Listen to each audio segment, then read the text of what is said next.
like to share with you a personal story about a life of consequence that is really near and dear to me. It's a story that I've grown up with and that both literally and figuratively is a part of my DNA.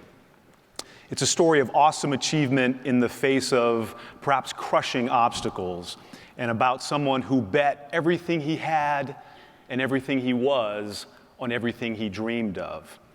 It's a story of my great-great-grandfather, Robert Smalls. Let me set the stage a bit. It's 1862 in Charleston, South Carolina, where the Civil War began. Robert at the time was 23 years old. He had been born in 1839 down in Beaufort, South Carolina, about an hour and a half south, where he lived with his mother, who was a domestic for their master and their family. Robert had been sent to Charleston. There were sort of I kind of jokingly, it was sort of a rent-a-slave kind of a situation. He had been sent to Charleston to work when he was at the age of 12, with his wages coming back to his master. And at this time, when the Civil War broke out, he had been in the employ of a sidewheel steamer boat called the Planter. He started off as just a laborer there and sort of rose through the proverbial ranks and was the wheelman or the pilot ferrying men and munitions around Charleston Harbor. He was married. His wife Hannah had two young children, among which was my maternal great-grandmother Elizabeth, who we called Mama Lizzie. I think as much as anything at this time, you could probably say that Robert had freedom on his mind. As I mentioned, his wages went back to his master, but his master allowed him to keep $1 a week of his salary. And with that money, he bought candy and tobacco and other little sundries that he then sold on the docks. And he saved every penny. And at this point, in 1862, he had saved almost all the money that he had negotiated with his wife and children's master to buy their freedom, which I think in and of itself is a remarkable thing for that time. But he also was very observant. He noticed the Confederate crew of the Planter and noticed that their comings and goings, and that there were some evenings when they left not to return until the next day. And he was very, very aware of the fact that there was a Union blockade just outside the mouth of Charleston Harbor, and that if he could get there, that he would be free. And so my good friend and old coach Fritz Wiedergott taught me a long time ago that luck is when preparation meets opportunity. Robert had prepared, he had developed a plan, and so he waited for his time. And on the morning of May 13th, 1862, in the wee hours, 2 or 3 o'clock in the morning, he realized it was time. The Confederate crew had gone ashore. He gathered his family and the families of the other enslaved crew onto the boat. He donned, as the story goes, the long coat of the Confederate captain in his top hat and headed out into open water. There were a number of forts there, but there were 5 or so that they had to traverse beside or around to get to the Union blockade. And it was a very obviously dangerous kind of a undertaking.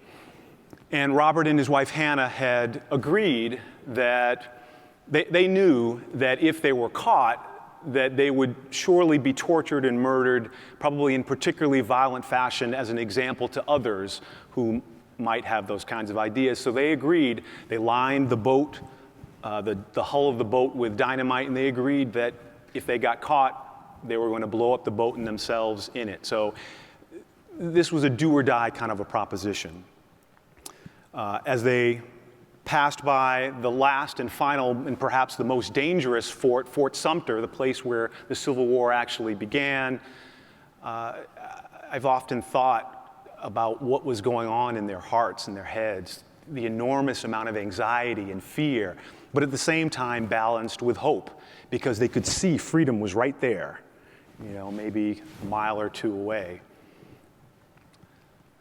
As they passed by Fort Sumter, where normally the Confederate boats would sort of stay in Confederate waters and go one way, they waited till the last moment and then veered toward the blockade. And at that time, the sentries at Fort Sumter realized, hey, something's going on here, and directed their cannons toward the planter, but thankfully, they were outside the range of the cannons. My great-great-grandmother, Hannah, had remembered to bring a white sheet. They quickly lowered the Confederate flag and put up the white sheet as they approached the USS Onward, which was the main boat at the Union blockade there. And they were free. I can't imagine just the emotions that they felt at that time. I mean, just the enormous mix of joy, of jubilation, of relief that they had, their dreams had come true, they were free. I joke, it's sort of a mix of, Janine talked about when the doctor hands you your first baby, a combination of that plus winning the lottery and, I don't know, getting into St. Mark's, maybe times 1,000. It's interesting, the commander of the U.S. blockade there was a gentleman, Admiral Samuel F. DuPont, and he had an interesting way that he characterized what Robert Smalls did. He called it one of the coolest and most gallant naval acts of the Civil War. Right on. But the thing that really strikes me about Robert Smalls and what he did, he wasn't done. He made that dream come true, and maybe it was some form of sort of karmic commitment, but he then devoted the rest of his life to serving others. And that's something that I think is just very meaningful to me. About 5 years ago, Robert Smalls was inducted into the South Carolina State Hall of Fame. And as a part of that, a journalist asked me, so, Michael, what are you most proud about? He did a lot of things. What are you most proud about? And for me, it was a complex question. I think at first they were looking for a real pithy kind of soundbite, but it was a much more complex answer. And so what I said was that there are a variety of things. I'm obviously extraordinarily proud of the fact that he was able to complete that daring dash to freedom, that he came up with the plan, that he executed it, and again, under those circumstances, it was do or die. And so to even, one could know how to sail a boat and know where to sail the boat, but to do it under those conditions, I think is, was really astonishing. And so obviously very proud about that. For delivering the planter to the Union, Robert Smalls was given a reward. Congress, I guess, couldn't see fit to give a formerly enslaved person what the law prescribed, but he got some money with which to sort of capitalize his future, and he could have lived a very comfortable life. He went up and down the East Coast and was received with, huge crowds, and there are all sorts of articles in newspapers and periodicals from Washington to New York to Boston even, talking about how Robert Smalls came, and I guess it was sort of, like the USO tour where he was there to inspire, troops and to really work on morale. And he could have been, very comfortable, but it wasn't enough for him to win and to earn his freedom and his family's freedom. He wanted to go back and fight for the freedom of all enslaved people and for the United States and the effort in the Civil War. And so he went back, and he actually he was the first African American to command a U.S. vessel and fought in 17 battles and did what he could to help the cause. And even with his notoriety, he actually went and met with Secretary of War Stanton and with President Lincoln and helped persuade them to allow formerly enslaved men into the U.S. Army, a feat that some historians suggest added maybe 110,000 men, and that some say was a real integral factor in helping the Union to win the war. So if Robert Smalls, whether through his act of bravery or through the power of persuasion or through him going back and fighting for the cause, if he had a hand in helping the United States to prevail, the Union to win the war, obviously that's something I'm very, very proud about. One of the other first things that Robert Smalls did was when he got money, he got back to South Carolina, he hired tutors. He was really focused on education and really instilled a culture of education in our family.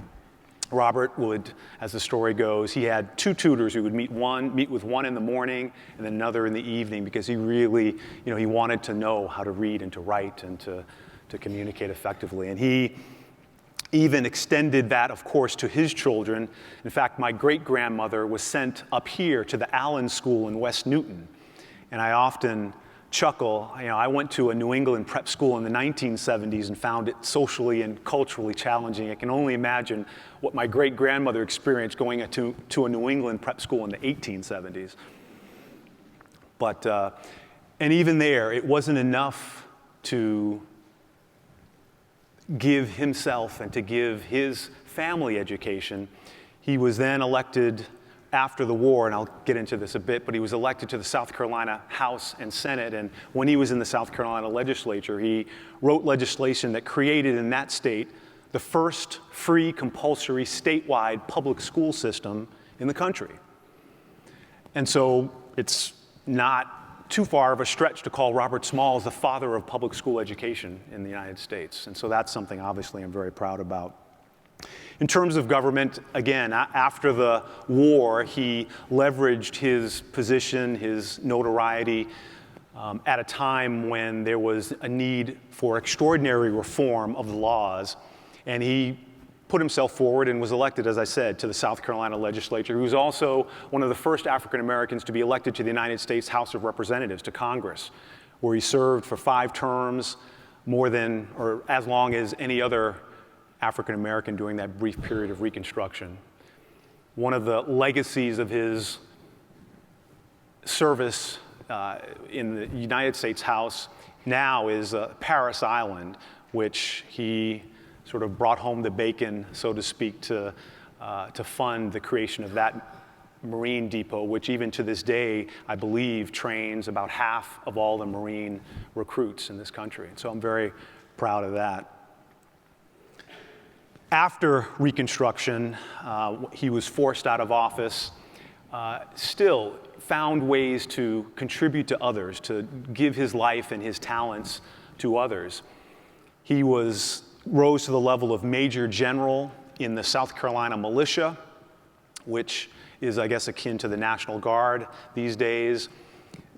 Actually, the U.S. Army, about 7 years ago, christened, as a result of, in honoring his service, christened one of its largest transport ships, the MG, Major General Robert Smalls. And so there's this huge transport vessel somewhere, it's usually in the Middle East somewhere, that bears his name. And so obviously proud of that. But he was the publisher of a newspaper, he was on the board of a railroad, he was collector of customs in Beaufort. He founded the South Carolina Republican Party, which I'm compelled to mention at the time was the party of Lincoln, the Progressive Party. But he was always trying to leverage his abilities, his skills, and in an important way. One of the things that I'm also really very proud about, Robert was an extremely brave person. There are so many examples of where he put his life on the line again and again and again, whether it's on the boat or whether in political situations. Reconstruction was a rather contentious period in our history, and there were times, particularly in South Carolina where people were pulling out guns and at political sorts of situations, and there are examples of him being strong. But there's also a softer side to him that is also, it doesn't get as much acclaim, but that was also really very special to me. This is a picture of his house with the money. One of the main things that he did with his reward money is he actually bought the house that his master had. So he bought the big house. And so I always, yeah, exactly. There's great poetry in, a former slave going and buying the big house. That I always agree to. But what also was, I think, particularly special, after the war, his former master had died.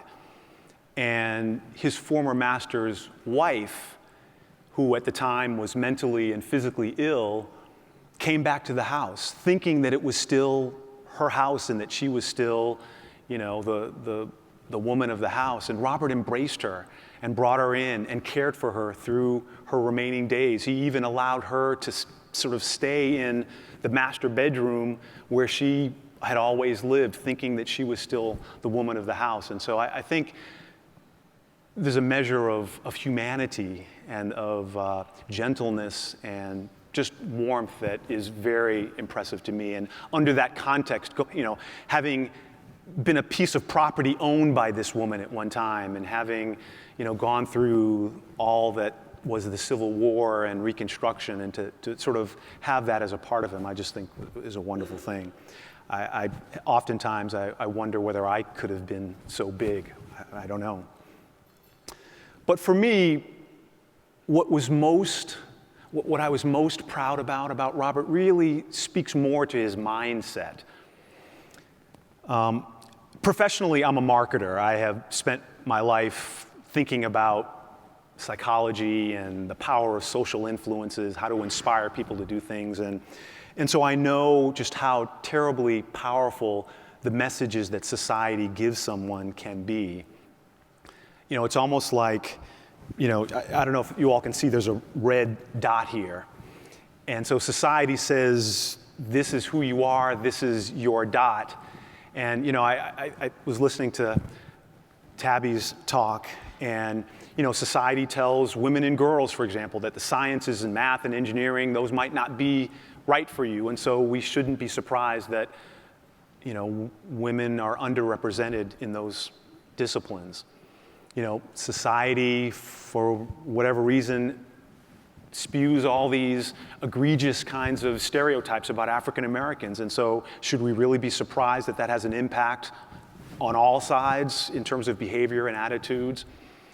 And so at the time, let's remember, as an enslaved man, Robert was someone who had no rights, who was considered less than a human being, who was considered devoid of higher level thinking and reasoning, which all sounds bizarre to us now, but it was a long time ago. But for him to sort of receive all of that and to reject it, it's like this dot. For him to see this as his dot, but then to, effectively kind of say, no, that's not who I am. For him to have the power and sort of the internal stuff to dream big dreams, and then the sort of the ability to develop plans and strategies, and then just the sheer audacity to execute, to make those dreams come true at that period of time from where he was coming from is just something that's really fantastic to me, and to me is what I'm most proud about. I had an opportunity, the first time I spoke about Robert Smalls was in April of 1976. This is a picture at the courtyard of Tabernacle Baptist Church in Beaufort, where he went to church and where he's now buried. You'll notice the couture brown polyester leisure suit that I'm rocking there. But over the years, I've really come to love having an opportunity to talk to young people about Robert Smalls, because I think, look, we all have obstacles in our life of whatever, a variety of different shapes and sizes and permutations. But I think the message that I try to leave with young people is that, to some degree, the fact that Robert Smalls, who came from, he was born as a piece of property living in a little shack behind the big house, and he went to Capitol Hill and beyond. The fact that he came from where he did and he ended up doing the things that he did in his life, to some degree is almost a proof that it can be done, even to this day, 150 or so years later. And so I ask people to really look at not only the obstacles that they have, and to think about those perhaps in different ways, but to just give themselves permission to dream big dreams, and then to just go after them. The universe, for some strange, crazy way, has a way of, making these kinds of things come true. So in closing, on May 13th, 1862, Robert Smalls, he took those dreams and he made them come true. He bet everything he had, everything he was, on everything he dreamed of. If he had failed, I still think that effort would have been worthy of historical note, although I obviously wouldn't be here to, to reflect in it.